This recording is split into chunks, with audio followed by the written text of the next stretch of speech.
మాణిక్య సోమయాజి గారు నాకు బంధువు, చాలా దగ్గరివారు, ఆదరపాత్రుడు, మహానుభావుడు. ఆయన విద్వదాహితాగ్ని, నిరంతరము యజ్ఞ హవిర్భాగమును భగవంతుడికి సమర్పించే మహనీయుడు ఆయన. వేదము పారంగతుడు ఆయన.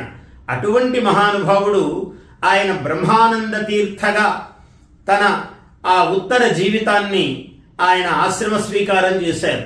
అటువంటి మహానుభావుడు సంకల్పముతో నెలకొల్పారు ఈ బ్రహ్మస్వ భవనం అని. కాశీలో ఒక ముఖ్యమైన చోటు ఈ కొంత ప్రదేశాన్ని తీసుకుని దీన్ని బ్రహ్మస్వ భవనం. దీని ప్రయోజనం ఏమిటయ్యా?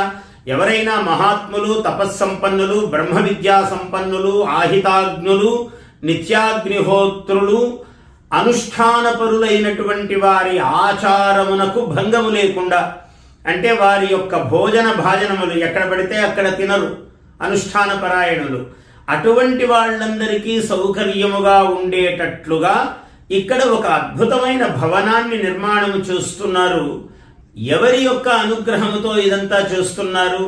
ప్రధానముగా శృంగేరి జగద్గురువులు భారతీ తీర్థ శ్రీచరణులు, అలాగే విధుశేఖర భారతీ శ్రీచరణుల యొక్క ఆశీర్ అనుగ్రహముతో, వారి యొక్క పాద ప్రక్షేపణముతో ఇక్కడ ఈ నిర్మాణము శ్రీకారము చుట్టుకున్నది. ఇంత గొప్ప విశేషము అంటే ఒక దేశకాలు సంకీర్త్య అన్నాడు. దేశం ఎంత గొప్పది, అది కాశీక్షేత్రం. దాని ప్రయోజనం ఏమిటి? మహాత్ములు, తపస్సులు, ఆహితాగ్నులు అయినటువంటి మహాత్ములందరూ అక్కడ బస చేసి అనుష్ఠానము చేసుకుని ఆహారము తీసుకోవడానికి యోగ్యమైన క్షేత్రం. ఎంత గొప్ప ప్రయోజనం అండి! దీనిలో ఒక తృణమిచ్చిన వాడికి కూడా మేరువు ఫలం ఉన్నది కదా. అందువల్ల దాతలు, మహాత్ములు అందరూ కూడా ఈ ఉత్తమోత్తమ కార్యానికి సహకరించి తలకొక చేయి, శక్తివంచన లేకుండా అందరూ సహకరించవలసినదే దీనికి. ఎందుకంటే పుణ్య సంపాదనం అనేది అనేక విధములుగా ఉంటుంది. అందున కాశీక్షేత్రములో బ్రహ్మస్వభవనం అంటే అందులో పాల్గొన్న, అందులో వేలు కొన్న ప్రతి వ్యక్తికి కూడా మహాఫలం, మహాపుణ్యము అనుగ్రహముగా లభిస్తుంది.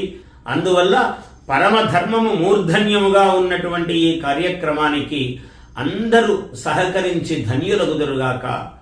ఈ భవనం దిగ్విజయముగా పూర్తి అయి లోకానికి అనుష్ఠాతలకు అనుకూలముగా ప్రవర్తిల్లుగాక. జయోస్తు.